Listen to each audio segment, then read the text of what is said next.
আসসালামু আলাইকুম আমার দিনের বোনেরা, আমার দিনের ভাইরা ভালো আছেন তো? আলহামদুলিল্লাহ, আপনার বোন ভালো আছে। এখন আপনার বোন লাউ ভাজি করবে। আর উপকরণে নিয়েছি বোম্বাই ঝাল, পেঁয়াজ, ধনেপাতা, হলুদ আর লবণ। আমি প্রথমে পেঁয়াজ দিয়ে দেব। বিসমিল্লাহির রহমানির রহিম।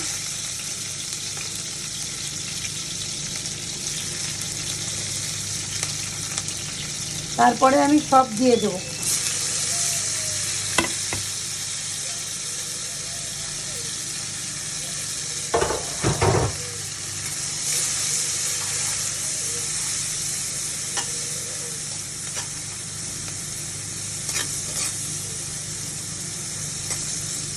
এবার দিয়ে দেবো আমি লাউ। বিসমিল্লাহির রহমানির রহিম।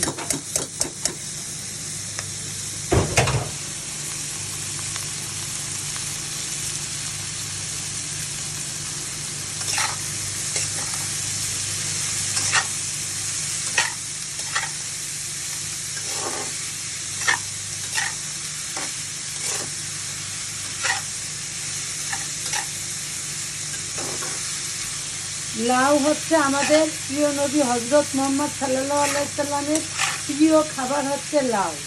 আর লাউ হচ্ছে একটা ঔষধি সবজি। এই লাউ অনেক ওষুধের কাজ করে। আর আমাদের যেহেতু নবীজি এই লাউটাকে পছন্দ করতো, সম্মান করি আমরা।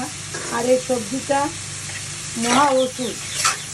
যে মায়ের বাচ্চা, নতুন যে বাচ্চা হয়, যারা দুধ পায় না বাচ্চার, তখন এই যদি লাউয়ের ঝোল করে খায় তাহলে ইনশাল্লাহ সে মায়ের দুধ আসে। আর তারপরে ডায়াবেটিসের রুগীরাও লাউ খায়। তারপরে হচ্ছে হাই প্রেশারের রুগীরাও লাউ খায়। রক্ত স্বল্পতা দূর করে। তবে লাউর সবজিটা ভাজি করতে বেশি জাল দেওয়া লাগবে না। বেশি জাল দিয়ে দ্রুত ভাজিটা করে নিতে হবে, মানে অল্প আঁচে হবে না, তাহলে লাউটা টক হয়ে যাবে। এই জন্য লাউটা এইভাবে হালকা আঁচে ভাজবে। আর আমি বোম্বাই ঝাল দিয়েছি এই জন্য যাতে লাউয়ের ঘ্রাণটা আরও বেশি ভালো লাগে। মানে বোম্বাই ঝালটা লাউয়ে দিলে ঘ্রাণ আসে, ঘ্রাণেই ভাত খাওয়া হয়ে যায়। আমার দিনের বোনেরা, আমার দিনের ভাইরা, আপনারা সামনে রমজান, সবাই রমজানের প্রস্তুতি নিন। আর আমাদের জন্য দোয়া করবেন, আমরা যেন সুস্থ থাকতে পারি।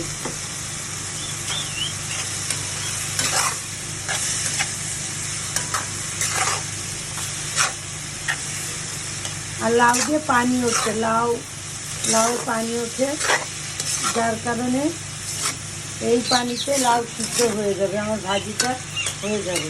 আমার মিঠু আজকে আমার রান্নাঘরে দেখে খুব চেঁচামেচি করতেছে। বিড়ালখানাগুলো খুব খুশি।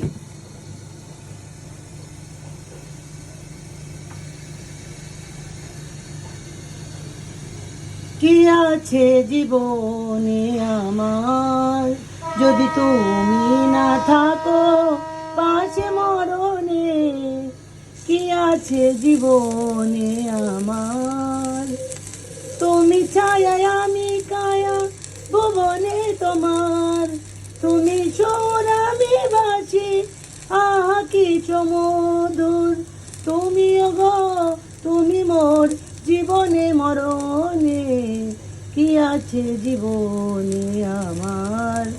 হে আল্লাহ, হে রব্বুল আলামিন, আমার স্বামী যেন সুস্থ থাকে, আমার স্বামীর যেন অনেক বড় লম্বা আয়ু হয়। আমার আয়ু থেকে যদি নেওয়া যেত তাহলে আমার আয়ু থেকে দ্বিগুণ আয়ু যেন উনি পায়।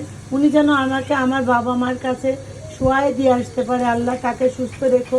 আর আমার স্বামীর মতন ভালো স্বামী দুনিয়ায় একটাও নাই। আমার বাবা যেরকম সৎ, আমার স্বামীও সেরকম সৎ। আর আমার বাবা তার 5টা মেয়েকে সৎ জামার হাতেই তুলে দিয়ে গেছে। আর আমরা সবাই ইনশাল্লাহ আল্লাহর অশেষ রহমতে ভালো আছি। বন্ধুরা, আমাদের জন্য দোয়া করবেন, আর যদি ভুলে থাকে ক্ষমা করবেন। আল্লাহ হাফেজ।